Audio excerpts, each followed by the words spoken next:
welcome to your Foundations Striking lesson for today.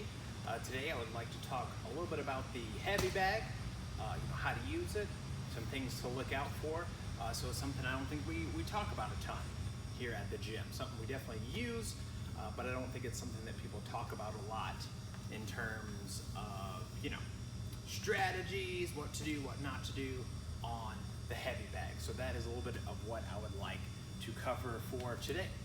Before I get started, if you have not heard, we do plan on getting some stuff going here next week on the 1st. And some of the stuff that you might be doing for the striking classes, something that you can do a little bit spread out and that you don't need a partner for, is the heavy bag. Whether you have one at home or here at the gym, we obviously have a lot of them here on the main mat where you guys do your foundations classes. We also have some in the back for the people that are in HAP. Everything can come in and work on those on their own. So the heavy bag is a very, very valuable tool to get better at striking. All right, so in terms of foundations, pretty much everything that we teach you guys with the strikes, your good boxing, your elbows, your knees, your kicks, all of that stuff can be worked to great effect on the heavy bag. All right, so let's talk a bit about that today. We'll talk about some do's and don'ts on the heavy bag.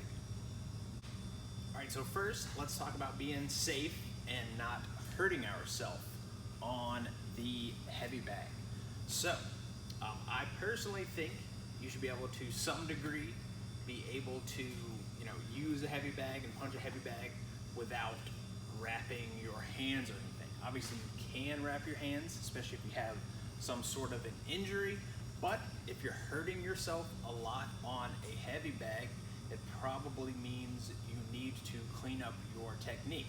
So to me, especially as a beginner, this is something that you can use to test your technique in terms of how everything is lining up, what you're making contact with, those sorts of things. So if you don't have good structure throughout your punch and you're not making contact with the proper set of knuckles, you're going to run into some issues on a heavy bag. You're going to crumple your wrist, things like that. So obviously, if you are working your power, you know what you're doing. Certainly, you can wrap your hands. If you're really just working your power, when you come in and dig, I'm not telling you that you cannot wrap your hands, but I do not think that you should need to wrap your hands to box on a heavy bag. So that is something to look out for. Once again, we're not covering punching technique today, but if you're doing everything right, you have a good structure, everything is nice and solid, and you're making contact with the two proper knuckles, these two right here, you shouldn't be having a ton of issues injuring yourself on the heavy bag. All right, that being said, there are plenty of other things you can do that aren't just working power on a heavy bag. So that is what we'll get to here in a bit. So just for safety's sake, you do want to be careful. You can injure yourself, but it can be a good teaching tool on what you're doing wrong, especially in terms of your boxing.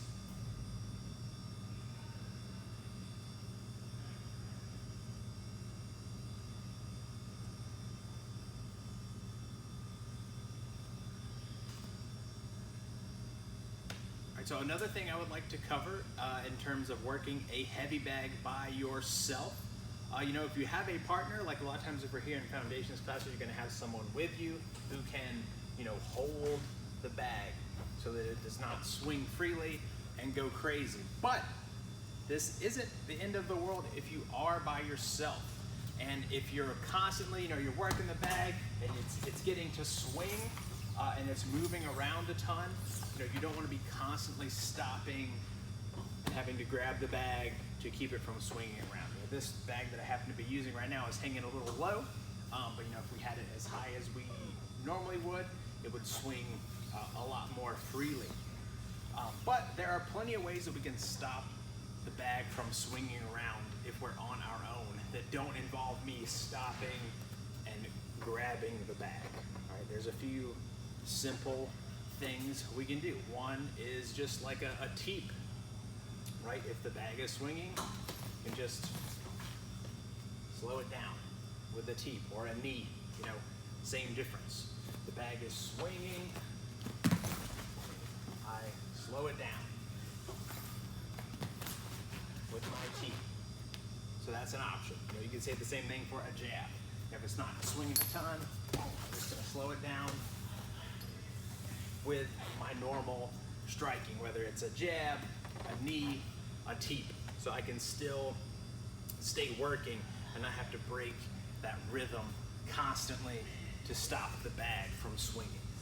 If you take that concept a little bit further, it's something you should always be striving for when you're working the heavy bag, is to keep things natural, keep your feet moving. If we were really sparring or really working with a partner, we're always having to make those little adjustments a little bit closer, a little bit farther away from the bag, sliding in, sliding out. So that's something that I think is very underutilized on the heavy bag, is using that space around the bag, using the swinging of the bag to work on things. Another thing that I didn't mention, maybe even the clinch. If you like to wrestle, if you like to clinch, instead of stopping and grabbing the bag, make it more like you're, working some live work. The bag is swinging. Oh, I'm gonna clinch it a little bit, break, and I'm back to work. Right? So I can always just use that to break up. You can practice your shot on a bag. I come in, grab the bag, and then back out. So trying to keep things natural in the course of working the bag, right? And as an example of what I mean to not do is that what you see a lot of people do, which is like stand here and just like, and then big combo, step back, put your hands down, whatever. Or just having your feet, locked in stone and just punching. That's not gonna happen super often in any sort of like sparring, or if we were hitting pads, we're not just gonna stand like we're glued to the floor and just, beat on our opponent. They're going to move, they're going to defend themselves, right? So we need to go ahead and get used to being in the flow there. Checking our distance, using that jab as the bag swings to just keep track of the bag, right? Moving in and out. When I say moving in and out, that's what I mean. If the bag, I'm moving away, following the bag, always trying to maintain that contact with the bag, get a feel for what my distance is, how long my teep is, how long my jab is, but keeping that distance, following, retreating a little bit. And then also, lastly, in terms of moving around the bag and using the space, using the space going around the bag, right? Whether you're circling this way, circling this way, you don't just have to stand right in front of the bag. Make sure you're using that space around the bag to do your work. Beautiful. So those are some ways we can improve our relationship with the bag and our relationship with the space around the bag, right? Okay, one of the last things I wanted to talk about is using the bag for cardio. Great thing to do at the end of a workout, at the end of a training session, to just get in some good cardio. It's very easy to do a lot of work in a short amount of time, and then you're also still working technique and working combos. So the easiest thing to do, I think, is just do, simple combos over and over again. Set yourself a timer, whether it's 30 seconds, a minute, 2 minutes, short break, and just, set out a little plan ahead of time, or, pick 10 minutes, break it up, and you're just gonna put in some work, not a lot of brain power needed. And the easiest thing to do is just left side, right side. So just a bunch of like 3 strike combos. Like I said, don't get overly complicated with it. Even if you you can only do jab, cross, hook. That's 3 punches, left, right, left.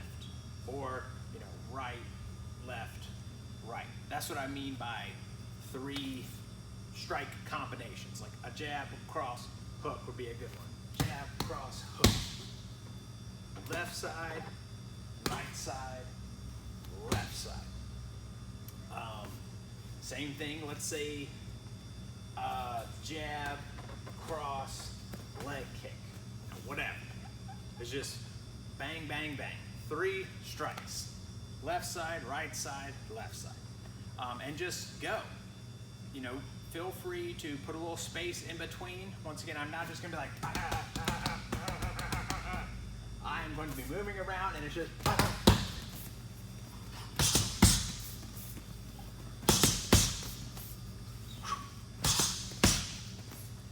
and I'm just left side, right side, left side, right side. I'm just putting those 3 pieces in there.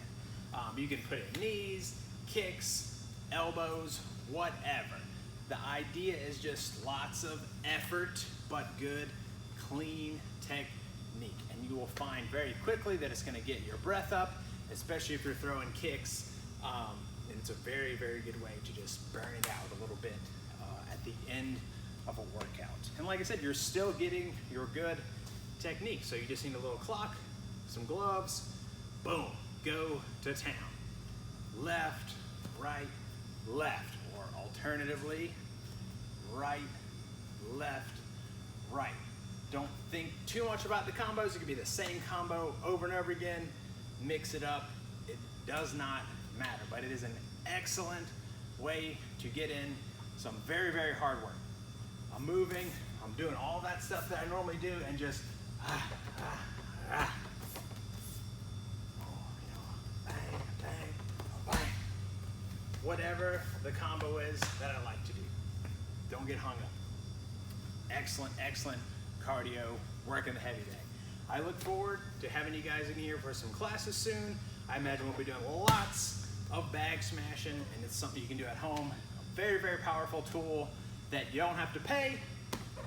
You don't have to ask them to come work out with you. They don't have to do anything. It's inanimate. It will always be there to help you out. So we look forward to seeing you guys in here next week. See you soon.